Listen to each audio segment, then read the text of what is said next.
చెప్పండి, కూటమి ప్రభుత్వం వచ్చి 2 సంవత్సరాలు పూర్తయింది. ఆంధ్రప్రదేశ్ అభివృద్ధి ఎలా ఉందండి? చాలా బాగుంది. ఎక్కడ ఎక్కడ చూసినా అభివృద్ధి, రోడ్లు కానివ్వండి, పథకాలు కానివ్వండి. ఇప్పుడు అమ్మఒడి పథకం వేశారు.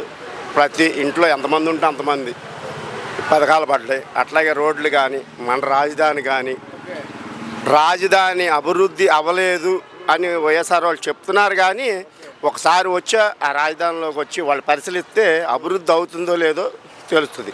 మనం ఏదో చెప్పేస్తున్నాం, అన్నా క్యాంటీన్లు ఫ్రీ అంటున్నారు. ఇవాళ ఉన్నా సరే ఉన్నోళ్ళు కూడా అన్నా క్యాంటీన్కి వచ్చి ఎంతమంది భోజనం చేస్తున్నారు వచ్చి చూడమని. ఎందుకంటే 5 రూపాయలకి మనకేమీ రావట్లేదు. మనం ఎక్కడైనా టిఫిన్ చేయాలంటే 30-40 రూపాయలు లేనిదే లేదు. అలా 5 రూపాయలు లేని వాళ్ళు కూడా ఉన్నారు. ఇవాళ 5 రూపాయల కోసం ఇక్కడ నుంచొని మేము టిఫిన్ చేస్తామని అడిగే వాళ్ళు ఉన్నారు. అంశాన్ని ఎన్నికల్లో తీసుకొస్తారంటే వాడేదో పిచ్చోడు పిచ్చి మాటలు చెప్తే జనం కూడా నమ్మే పరిస్థితిలో లేరు. ఏదో 3 రాజధానులు అన్నాడు, మళ్ళీ మావిగాని అన్నాడు. అభివృద్ధి అయ్యే రాష్ట్రాన్ని, అభివృద్ధి అయ్యే రాజధానిని వదిలేసుకొని మళ్ళీ మేము తిరిగి ఎక్కడో పెట్టుబడులు పెడతాం, జనాన్ని నాశనం చేస్తాం. అభివృద్ధి అనేది కావాలి. అభివృద్ధి కక్షరాజింపు స్టైల్ కనబడుతుంది కదా. ప్రతిది ఏంటంటే అన్యాయంగా ఏదో చెప్పడం, తాగుబోతు మాటలు మాట్లాడతాం తప్ప జ్ఞానం అంటే అజ్ఞానుడు ఏదో మాట్లాడతాడు, జ్ఞానం గలవాడు ఏం మాట్లాడతాడో అది మనం పేపర్లో తీసుకుంటే బాగుంటుంది. ప్రభుత్వం వచ్చి 2 సంవత్సరాలు పూర్తయింది. ఆంధ్రప్రదేశ్ అభివృద్ధి ఎలా ఉందంట? ఆంధ్రప్రదేశ్లో అభివృద్ధి ఎలా ఉంది ఈ కూటమి ప్రభుత్వం? అభివృద్ధి బాగానే ఉంది. ఓకే, ఎలా ఉంది? పరిపాలన ఎలా ఉంది? పరిపాలన కూడా బాగానే ఉంది. ఇచ్చిన హామీలు ఎంతవరకు నెరవేరుస్తున్నారు? 90% అయింది. అలా 50 సంవత్సరాలు మాత్రం పెట్టలా పింఛను. ఒక ఎలక్షన్లు రేపు వస్తున్నాయి పెడతారంటవా? అదేలే తర్వాత కొంచెం అది పెద్దది కదా. తల్లికి వందనం ఇప్పుడు రిజల్ అయింది. మొన్నటి దాకా ఏంది అది తీసేసాడు. జగన్మోహన్ రెడ్డి రైట్ అనుకున్నారు. ఇప్పుడు తీసేసారు, పెట్టారుగా. ఇప్పుడు కొంచెం చాలా పడతారు. చెప్పండి, కూటమి ప్రభుత్వం వచ్చి 2 సంవత్సరాలు అవుతుంది. ఆంధ్రప్రదేశ్ అభివృద్ధి ఎలా ఉందండి? బాగానే ఉంది. ఏంటి ఇచ్చిన హామీలన్నీ నెరవేరుస్తున్నాయి ప్రభుత్వం? కొన్ని నెరవేర్చారు, కొన్ని నెరవేరుతారు నిదానంగా, కంగారు లేదు. నవరత్నాలు వర్సెస్ సూపర్ 6 బాబా, ఏది బాగా ఇచ్చారంటారు? నవరత్నాలు వర్సెస్ సూపర్ 6 ఏది బాగా ఇచ్చారంట? నవరత్నాలే బాగా ఇచ్చారు. నవరత్నాలే బాగా ఇచ్చారు. ఓకే, ఏంటి మరి అమరావతికి మావిగన్ మీ ఓటు దేనికి? అమరావతి వర్సెస్ మావిగన్ మీ ఓటు దేనికి? మావిగన్ అంటే తెలుసు కదా బాబాయ్? మావిగన్ అంటే ఏంటి? 3 చోట్ల రాజధాని జగన్ గారు అన్నట్టు. అమరావతి చంద్రబాబు గారు. అమరావతి కావాలి. చెప్పండి అన్న, పవన్ కళ్యాణ్ పైన మీ అభిప్రాయం ఏంటి? గతంలో కన్నా ఇప్పుడు మెరుగ్గానే ఉన్నాడు, బాగా పర్లేదు. వాళ్ళకి ఓటు బ్యాంకింగ్ కూడా పెరిగింది. 2 సంవత్సరాలు ఆయన డిప్యూటీ సీఎం అయ్యి ఆయన పనితీరు ఎలా ఉంది రాష్ట్రంలో?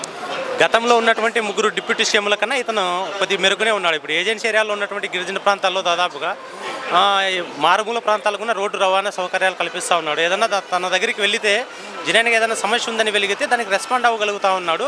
మొత్తం అంతా డిప్యూటీ సీఎమే చేయలేడు కదా. అధికార యంత్రాంగం కూడా వాళ్ళకి సపోర్ట్ చేయాలి. సపోర్ట్ చేసి చేయగలిగితేనే ఏదైనా చేయగలుగుతారు, ఏదైనా సాధ్యమవుతుంది. రోడ్డు రవాణా కూడా జరిగింది మన ఏపీలో. నేను మొన్న ఎప్పుడో పేపర్లో చూశాను. అంటే సర్వేల ప్రకారం గతంలో కన్నా ఇప్పుడు ఆంధ్రప్రదేశ్ నెంబర్ 2 స్థానంలో ఉంది రోడ్డు రవాణా సౌకర్యాలు కల్పించడంలో అని చెప్పేసి ఇచ్చేశారు. చెప్పండి, కూటమి ప్రభుత్వం వచ్చి 2 సంవత్సరాలు పూర్తయింది. ఆంధ్రప్రదేశ్ అభివృద్ధి ఎలా ఉంది? ఈ కూటమి ప్రభుత్వ పరిపాలన ఎలా ఉందంటే మీరేం చెప్తారు? అప్పటికి ఇప్పటికి తేడా ఏం లేదు, అంతా ఒకటే ఉంది. ఒక మాటలు చెప్తున్నారు కానీ చేతలు ఎక్కడ చూపించడం లేదు. అమరావతి అయితే రాజధానిగా ఉండాల్సిందే, అది అందరి ప్రజాభిప్రాయం ఒకటే. సరిగా ఇప్పుడు 2 ఏళ్ళు అయిపోయింది, 2 ఏళ్ళ పాలన అయిపోయినా ఏది పూర్తి కాలేదు. సరిగా ప్రజలకి ఎక్కడ సాటిస్ఫై లేరు. మరి మావిగన్ అనే అంశం మీద ఈసారి ఎన్నికల్లోకి వస్తారంట జగన్ గారు, ఏదైనా ఇంపాక్ట్ అనుకుంటున్నారు? ఏది మావిగన్ పైన? మావిగన్ అనేది అదంతా ఆయన రాజకీయ ఎత్తుగడలు తప్ప చేసింది ఏం లేదు. గతంలో 3 రాజధానులు అని చెప్పేసి అది మా మాట చెప్పాడు. ఇప్పుడు మళ్ళీ కొత్తగా మావిగన్ కొత్తగా తీసుకొస్తున్నాడు. ఆయన చేసింది ఏం లేదు. అనవసరంగా ప్రజల్లో ఒక భేదాభిప్రాయాలు తీసుకురావడానికి ఎత్తుగడలు చేస్తున్నట్టు తెలుస్తుంది. నవరత్నాలు వర్సెస్ సూపర్ 6 ఏది బాగా ఇచ్చారు? నవరత్నాలు అయినా సూపర్ 6 అయినా పూర్తిగా ఏవి అమలు కాలేదు. సూపర్ 6 అయినా పూర్తిగా అమలు కాలేదు. కోతలే ఉన్నాయి కానీ కోతలు ఉన్నాయి. నవరత్నాలు కూడా అంతే, ఆయన కోతలే చేసినాడు. ఈ కూటమి ప్రభుత్వం వచ్చి 2 సంవత్సరాలు పూర్తయింది. ఆంధ్రప్రదేశ్ అభివృద్ధి ఎలా ఉంది ఈ 2 సంవత్సరాలు? బాగుందండి, చాలా బాగుంది. అప్పటికి ఇప్పటికి ఏం తేడా ఉంది? ఆ గత ప్రభుత్వానికి ఈ ప్రభుత్వానికి తేడా అంటే ఏం చెప్తారు? అప్పటికి ఇప్పటికంటే ఏదైనా కానీ పనులు సక్రమంగా జరుగుతున్నాయి. ఏదన్నా అన్ని ఇచ్చిన హామీలన్నీ నెరవేరుస్తున్నారు. అన్నీ వచ్చేసినాయి. నవరత్నాలు వర్సెస్ సూపర్ 6 ఏది బాగా ఇచ్చారంటారు? సూపర్ సిక్స్ పథకం పవన్ కళ్యాణ్ పైన మీ అభిప్రాయం ఏంటి? మంచి అభిప్రాయం ఉందండి ఆయనకి. తన పనితీరు మీద మీ అభిప్రాయం ఏంటి? మంచిగా ఉన్నది. మేము తెలుగుదేశమే కానీ పవన్ కళ్యాణ్ జనసేన పెట్టినా కూడా అతను చేసే పని కూడా బాగానే ఉన్నది. 2 సంవత్సరాలు డిప్యూటీ సీఎంగా ఆయన చేసింది. ఆ. రాష్ట్ర డెవలప్మెంట్లో ఆయన హయాం ఎంతవరకు ఉందంటారు? ఎవరిది? డిప్యూటీ సీఎంగా పవన్ కళ్యాణ్ గారు 2 సంవత్సరాలు డిప్యూటీ ఉప ముఖ్యమంత్రిగా రాష్ట్రంలో ఆయన పర్వాలేదండి. పర్వాలేదు. ఆ తండాలలో అసలు దారులంటూ లేకోకుండా డోలీలు మాత్రం మోగి అలోలు వచ్చిన ఎడుతుంటే వాళ్ళకి రోడ్లు వేపించిండే వీళ్ళు. అట్లాంటి చాలా కింద ఉన్నాయి. కింద ఏరుతుండో ముందు పై సంగతి బాబు గారు చూసుకుంటుండో ఎప్పుడేం చూడవచ్చు. కింద నేల మట్టంలో ఉన్న వాటిని నడిపిస్తుండో పవన్ కళ్యాణ్. 2 సంవత్సరాలు పూర్తయింది. ఎలా అనిపిస్తుంది? అభివృద్ధి ఎలా ఉంది? అభివృద్ధి అంతకుముందు కన్నా ఇప్పుడు బాగానే ఉందండి. అంతకుముందు రోడ్లు అవి అని కూడా బాగా కొంతగా పడి ఉంటే ఇప్పుడు ఎక్కడ చూసినా కూడా అంత సక్రమంగా ఉంది. ఏది చూసినా కూడా అంత ఆన్లైన్ సిస్టంలో పారదర్శకంగానే నడుస్తూ ఉంది. ఎక్కడ అవినీతికి ఆస్కారం లేకుండా ఏదన్నా ఎక్కడనే పథకాలు అందినా లేవా అనేది గవర్నమెంట్ ఎప్పటికప్పుడు IVRS కాల్స్ ద్వారా తెలుసుకొని వాళ్ళ నుంచి ఫీడ్బ్యాక్ తీసుకొని ఇంకా మెరుగుపరచడానికి అవకాశం చూసుకోవడానికి కోసం ఎక్కడెక్కడ పొరపాట్లు జరుగుతున్నాయా ఏంటి అనే దాన్ని కూడా ఎప్పటికప్పుడు వాకప్ చేసుకుంటూ ఉంటుంది.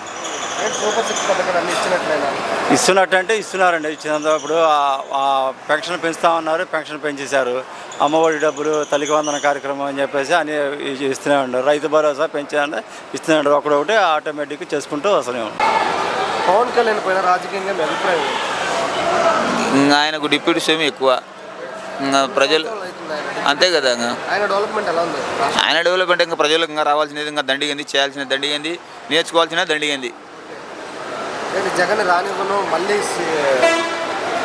ఈసారి ఎన్నికల్లో అంటున్నారు పవన్ కళ్యాణ్ గారు. దాని మీద మీ అభిప్రాయం?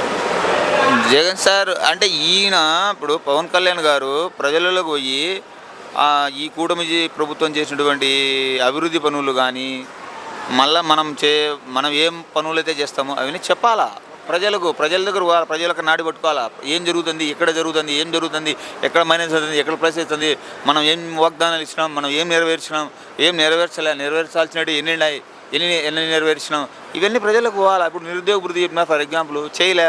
ఇప్పుడు ప్రజలంతా ఏం చెప్తున్నారు, నిరుద్యోగ వృత్తి ఇవ్వలే అంటున్నారు. 30 సంవత్సరాల వరకు నిరుద్యోగ వృత్తి చెప్పినాడు.